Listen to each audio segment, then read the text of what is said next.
For me, I'm interested in the bus driver or the cleaner. I'm not interested in writing about novelists and writing about writers. I don't understand why so many writers are interested in that.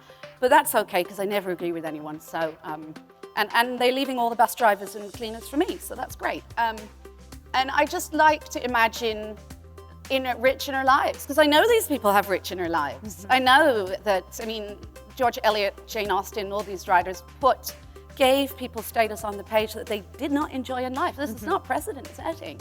So why not do the same thing still?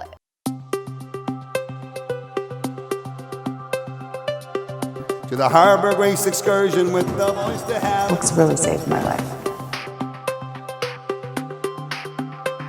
You told the Irish Times, I think a couple of years ago, that as a writer, I was made in Canada. Yes. Can you explain that? What kind of opportunities, what gave you the freedom to write here? Well, this is the only place anybody likes me, basically. I think they like you in Ireland. There's about 5 people in that row back there. And there's about 3 people I owe money to, probably.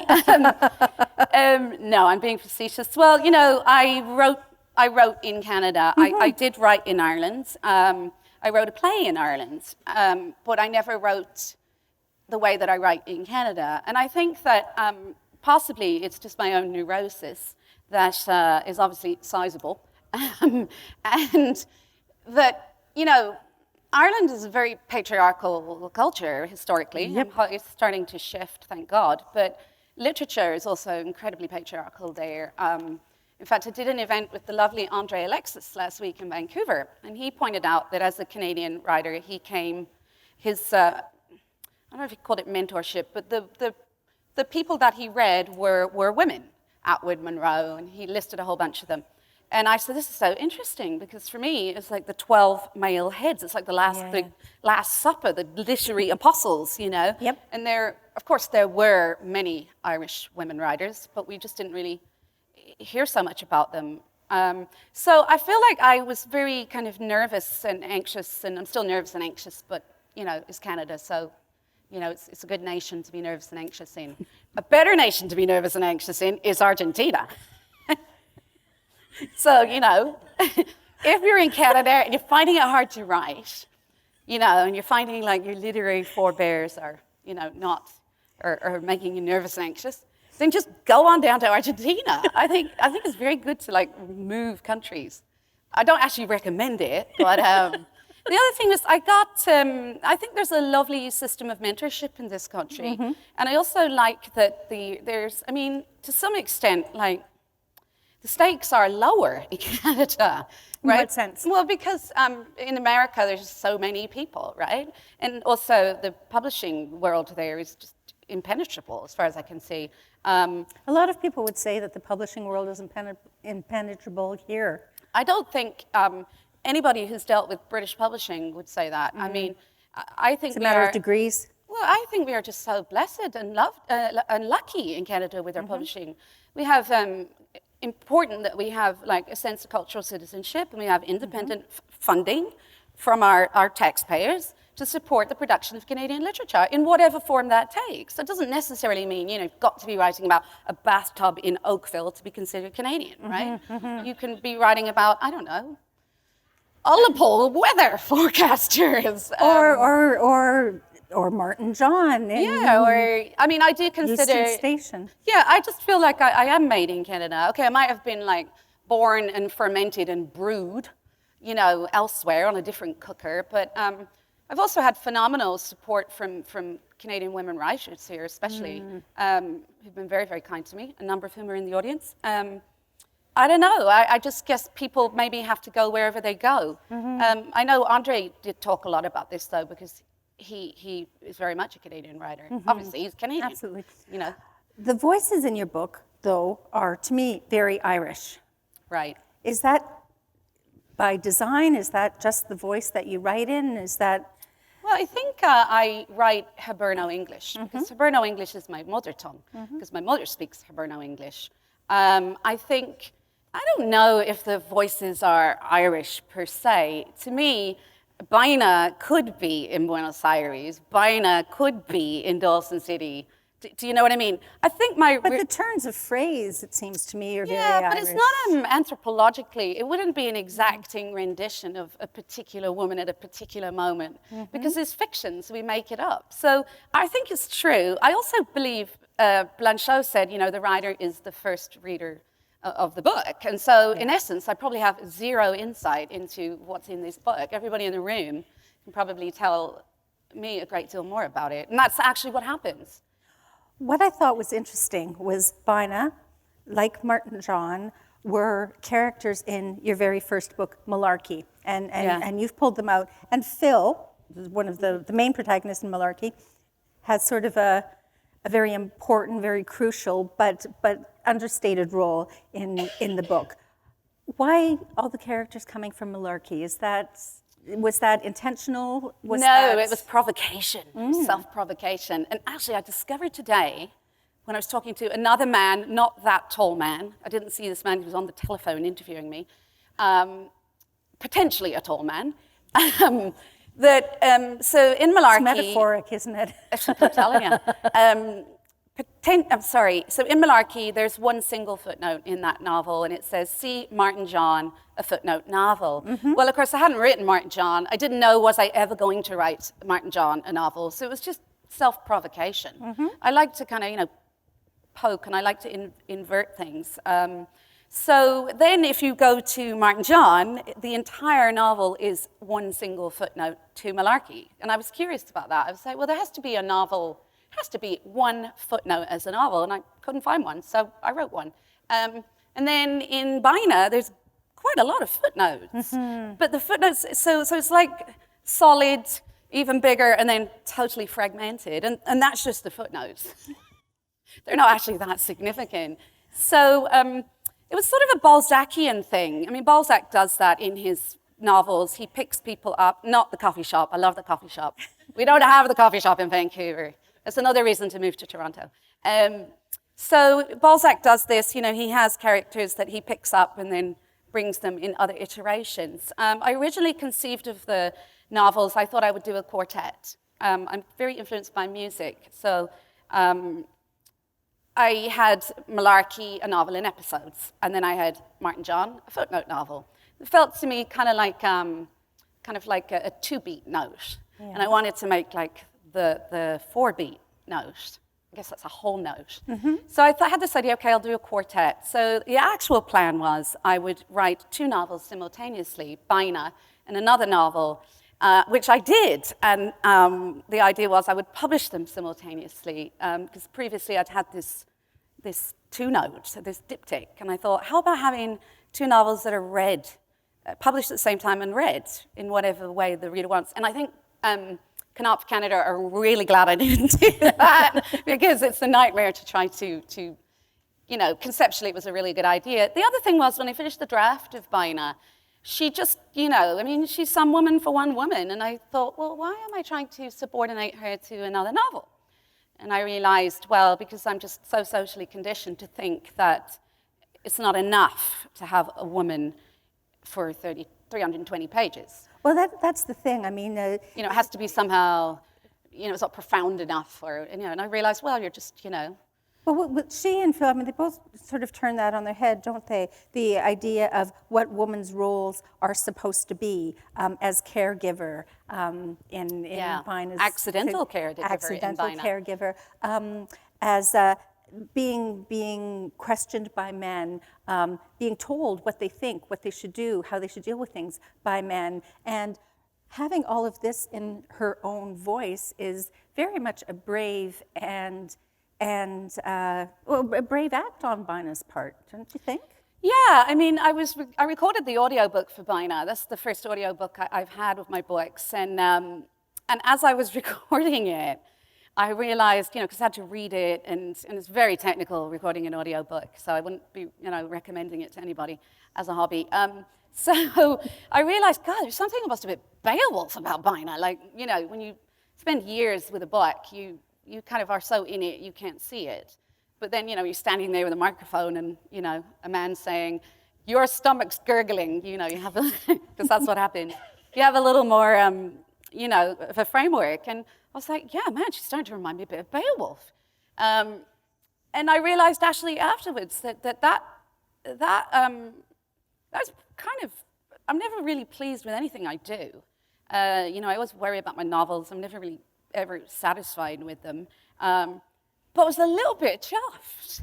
I was sort of like, whoa, I'm getting a bit of a Beowulf vibe from Bina. And why not? I mean, women are epic.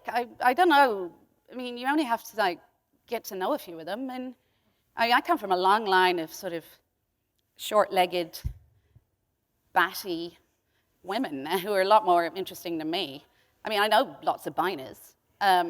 So when that man said, this is the most fucked up book I've ever read, I was like, yeah, blood relatives. Now read it and understand it. No, I'm kidding. They're not blood relatives. Bina is not a blood relative. But I mean, there's a great streak of eccentricity in rural Ireland, and there's a great streak of eccentricity on the bus in Toronto. We're surrounded by phenomenally interesting, ordinary people, and you just kind of have to, add imagination. Well, after Malarkey, you had said that working class women are endlessly fascinating. Do you find that the stories of working class women are told enough? Is it something that you've wanted to do? Well, I'm a little wary. This is the great thing about writing and getting older and having multiple books. You start with your first book and you have all these ideas and positions, and gradually they get filed away. I'm interested in literature, and so I do think for me. Whoops, Jesus Christ, sorry, must not gesticulate. Another reason I love basketball. For me, I'm interested in the bus driver or the cleaner. I'm not interested in writing about novelists and writing about writers. I don't understand why so many writers are interested in that. But that's okay, because I never agree with anyone. So, and they're leaving all the bus drivers and cleaners for me, so that's great. And I just like to imagine rich inner lives, because I know these people have rich inner lives. I know that, George Eliot, Jane Austen, all these writers gave people status on the page that they did not enjoy in life. This is not precedent setting.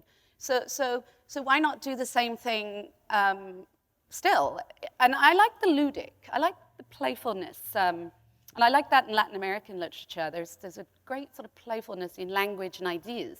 If you look at a novel like Cesar Ayres' How I Became a Nun, within a number of pages, the father has drowned the ice cream seller headfirst in a tub of raspberry ice cream because he's very unimpressed with the fact that the ice cream seller's ice cream poisoned his daughter. And I thought, wow, yeah, why not? People on the bus can have great adventures. I take a lot of buses, I should say. Being inside Bina's head, 74-year-old woman, I think that the way you tell the story sort of structurally is in a circular way, building bit by bit by bit. There's a mystery. She keeps stepping back from talking about, thank you. She keeps stepping back from, saying what she wants to say. She kind of moves off into, and we're drawn along. And because we're drawn along in that way, we become closer to Bina. There's an intimacy that structure, I think, creates. Right. Is that what you were trying to do technically? Well, it is a very technical sort of work of art. Yeah, so it's a novel in warning. So what I always have to do in my novels, I have to find a form. I can't find my way in unless I have a form. So the form was warnings. So I sort of visualized Werner Herzog's video of the demented penguin walking towards certain death. And so I thought, well, that's this idea of exit. What is our relationship to exit, to the end of life? And then I imagined this woman walking off towards the edge of the planet and shouting warnings back over her shoulder to those who are left behind, which would actually be very handy if you think about it. And the wisdom of our elders. That's it. And so I had to think about, okay, what's the language of warnings? So I had to look at warnings, I look at the shape of them. And then I realized, okay, so warnings are our earliest, a very early language for us. Like toddlers, babies, children, maybe not babies, but don't touch that, be careful. Whatever you do, go back upstairs and change that skirt. So I thought, well, what about warnings as a language of exit rather than just, early stuff? And I was really interested as well in looking at a sort of documentary, because there is a strange third-person voice that comes up now and again where... Yep. So I think we should probably explain as well that, so Bina, at the beginning of the novel, has been arrested because she's a right-to-die activist. But she's also lumbered with this sort of son, Eddie, who she's trying to get rid of, but she can't see her way to getting rid of him. So I like this idea that somebody who is trapped in a situation where nobody's coming to help her, she's isolated, like nobody is coming to save Bina, the way that nobody is probably coming to save anybody in this room on some level. I mean, there are a lot of people alone in the world, many more than we realize. And so I like this image of this woman who's able to go into other kitchens and to release people from intolerable suffering. So somehow, and I think that great contradiction is inherent in many of us, whereby we cannot deal with what's here in front of us, but we can be very effective for 37 other people, or like I can win every Raptors match just sitting there on that hotel bed. I just know. I know how to get that ball in that net. I know that they should be waiting underneath. I can do all this, but yet, It's not just about, though, alleviating the suffering. It's about bearing witness. We'll get to that in the book, but it's also something that you do because you're involved with. Yes, I'm a volunteer for Dying with Dignity Canada. Yeah, but I have to say, I don't write autobiographically, so usually my life actually turns, so my novels, and then my life becomes my novels, which was really good that I didn't have with Martin John, so I wouldn't be able to do this. I wouldn't be able to do this interview today, and yeah, it would be very cold and messy. For those who haven't read Martin John, he's a flasher. So I wrote the draft. I'm very fascinated by death and thanatophobia, the fear of dying, and grief. Those are I feel like every writer has like a universe, and there are certain kind of ecosystems and certain types of trees in that universe, and mine appear to be, death and melancholy and humor and onions. There's often onions in my books. And lots this of one tea. has talc in it. There's a great line about talc in this book. And lots of tea. Lots of tea. There's always tea. So, sorry, what was the question? I'm a bit jet lagged. I'm a little too excited after that basketball match. Bearing witness and dying with dignity. Bearing witness. Yeah. So after I started to get more and more curious, and I wrote the book with everything that's in the book, and then I called up, I was emailing Dying with Dignity because I wanted to find out about whether people die alone. I had this morbid idea this morbid fear that nobody should die alone. It just seemed wrong because nobody's born without a witness. So I was having this conversation, and I think I had no idea really about the MAID program in Canada or what was involved. And so in the course of that conversation, the person I was talking to was Dr. Sue Hewson, who's fantastic. And she said, would you be interested in becoming a volunteer witness? And I said, sure, like what do I do? And so with MAID in Canada, every person who applies has to have 2 independent witnesses. The first step is to sign the form. You basically have to witness that the person is cognizant of what they're asking for. You have to check their ID. There's a bunch of like fancy legal statements you have to read aloud, probably intended to put them off, like every government form, right? And so I began to do this. So now I've probably done this maybe 30 times, and I have to say it's really the most useful thing I've ever done. I mean, I'm not very useful, but this makes me useful, right? And Bina says that. This makes me useful in this book, these warnings. She also, because Phil, I don't know if it's a spoiler, I don't think so, it's mentioned There's no such thing as spoilers in my books. That Phil takes her own life. Yeah, Bina she has does. a problem with that. Yeah. Tell us about that. Well, so for example, again, I'm very interested in contradictions. I'm very interested in dichotomies. So Bina's been going around and she's been helping people, and it's Ireland, so there's no such thing as medical assistance in dying. I think people keep referring to the people as angels of mercy. I'd never heard that term before, but so she's in the group and she's going around and she's helping people. But then her friend asks her, basically, I want you to help me because we know that Phil has some sort of illness. We don't know what. And Bina says, basically, Phil was wrong. So Phil does take her life. But I like this idea that it's like, well, yeah, I can support the right to die, but not you. Not you, because you're my good friend. And really, Bina needs Phil to carry on living so she can carry on living. She needs Phil to basically bear witness to her own situation. So she doesn't want to help her. And throughout the novel, there's the refrain, Phil was wrong. She didn't need to go. Because I think it's hard. Like, I'm very interested in this bond of female friendship. To me, it's the best that's to be got. Friendship, for me, is the best to be got in life. Now, I have to say, a man in Burlington challenged me about this yesterday. What did he say? I don't know, because you're speaking very fast, but I did say, well, for me, was what I said. I'm not saying for everybody in the room. I just feel like love can be an inclement weather system. It can come in, it can be great, the sun can beat down, and then it can start raining. And then, like, the roof can collapse. You know, friendship, you can have your ups and downs, but generally it's a bit more even. So I finally said to him, well, I really want to meet the person you're married to. And what did he say? He said, he sort of scuttled away at that point. Now, it's a novel in warnings, but it's also about remarkings.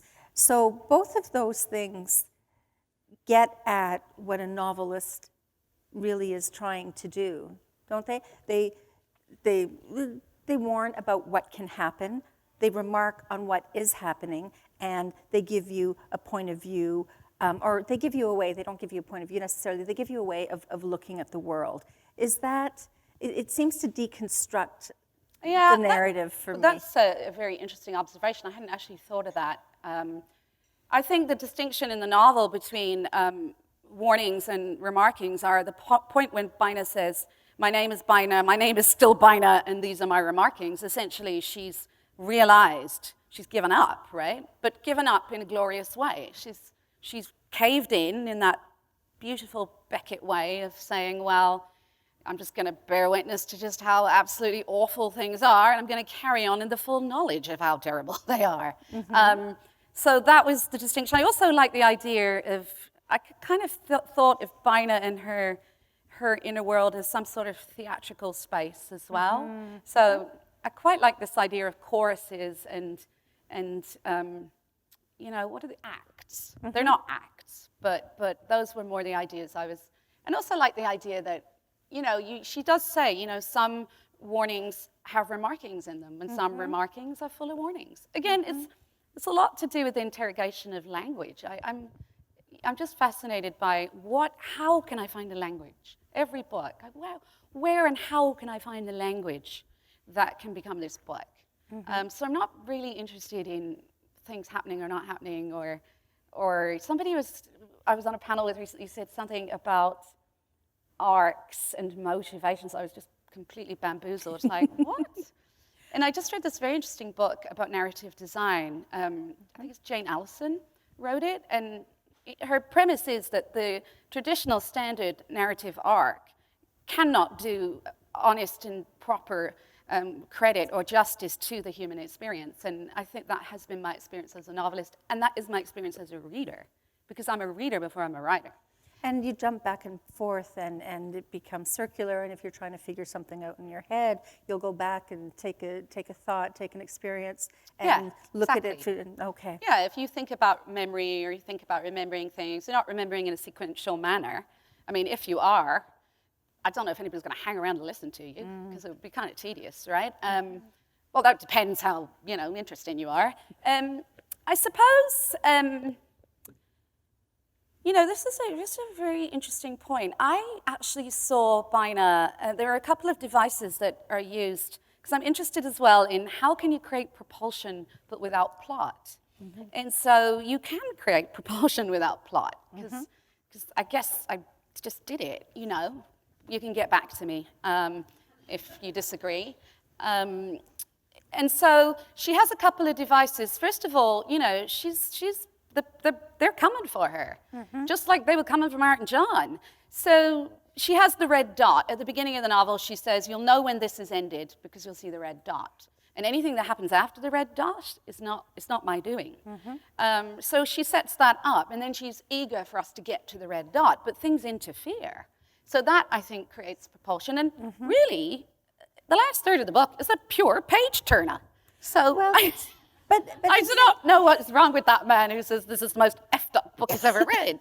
But it's the reveal. It's the she gives you it bit by bit by bit. And I think as well, because you become so much a part of what's happening in her, and you become complicit. Well, she teaches you how to read her. That's kind of important, I find, with the prose and the language, is the book. Because, I mean, when you set out to write books, and I mean, God, I wish I wrote books like everybody else writes books. Well, not everybody else, but I'd love to write more kind of paragraphic-looking books. You know, basically because I might one day have some hope of owning a garden shed to live in with my books. You know, but that's just not, literature doesn't become interesting for me at that point. And I just feel like there's so many books in the world. And if I'm going to push a book into the world, there better be some intention, and there better be some useful purpose for this book, even if it is to disturb a tall man who's very charming otherwise. One of the only safe men. You can see I had a real crush on that man, right? One of the only safe men in this book is David Bowie. David Bowie. Not just because David he's a ghost. Bowie, yeah, David Bowie. David Bowie's a huge factor in this book. Thank you. Yeah, can we just hear it for David Bowie? You know?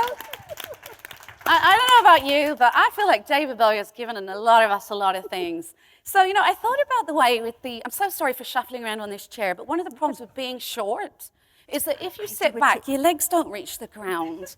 You know, we could both do that, and then we could both dangle. These are like chairs for basketball players. Sorry, I'm not complaining about the furniture. I'm just so you don't think, you know, I've got bed bugs or something. On the TTC, when I'm on the TTC, it's the same thing. I feel like a 5-year-old every time. I'm terrified about getting run over by the TTC. Yeah, well. I haven't seen it yet, but I just see the tracks and think, oh God, when's it coming, you know? So David Bowie. So, you know, I thought about religion, and especially I'm obviously familiar with the Catholic faith. And, you know, I used to go to pilgrimages when I was young, and, you know, Bernadette of Lourdes appearing in the rose bush to Mary, and, you know, I've often wanted to have a few visitations. So I decided that Bina would, instead of having, you know, visits from St. Bernadette of Lourdes, she would have visits from David Bowie. And David Bowie appears to her, and he gives her very solid advice. And Bina has this lovely relationship with David Bowie, you know, and she calls him Mr. Bowie. She doesn't call him David, because that would not be polite. It would not. And she doesn't let him into the bed, because she thinks that, she also doesn't like the fact that he smokes. She thinks, you know, she could go up in flames with him. So I liked playing with this. I'm kind of fascinated by the Christian mystics. I don't know if anybody knows Marjorie of Kemp. Yeah, I love this idea, you know, Marjorie of Kemp getting all these visions and going out and preaching, and everybody basically saying, you're nuts, go home. But, you know, still she carried on. That just doesn't happen enough nowadays, except during the playoffs, right? If you've never watched basketball before. Okay. One of your posts. Sorry, poor Deb. Poor Deb. Oh gosh, I feel like I'm like putting you into this lane that you shouldn't be in. Oh but no, there we put go. me in. There we go. Put me in.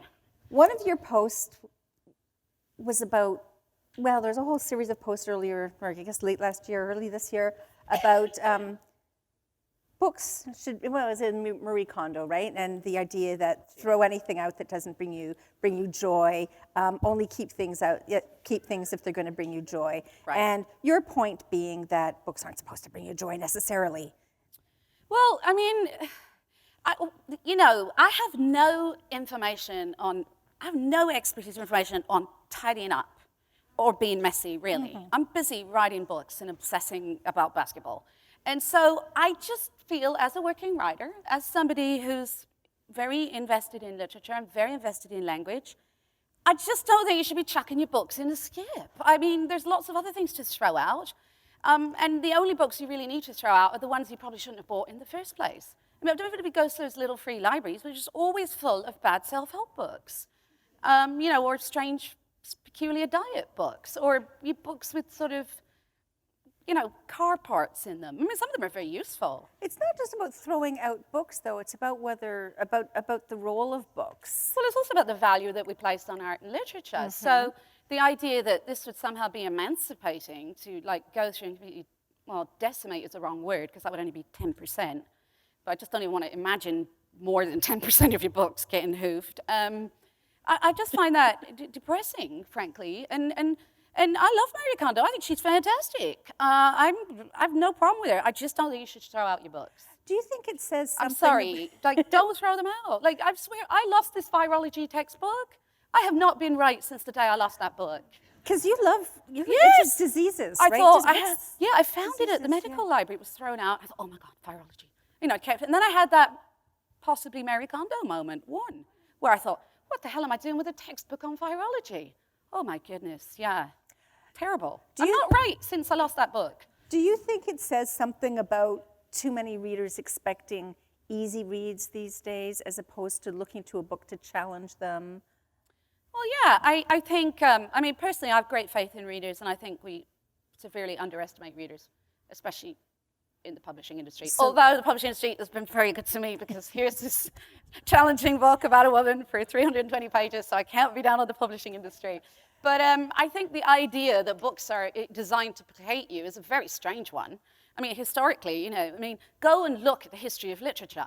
Even if you start with the Greeks, it wasn't like, charm and patting you on the head. It was like, this dude is going to sleep with his mother, and this person's pulling out their eyes, and Pan, the Greek god, is going up the back of someone, or whatever he's doing. These were the very, very beginnings of literature. They were getting up to stuff, and it wasn't pretty. Shakespeare was, sword fighting and Capulet and Montague, and Shakespeare is essentially the equivalent of Tinder these days.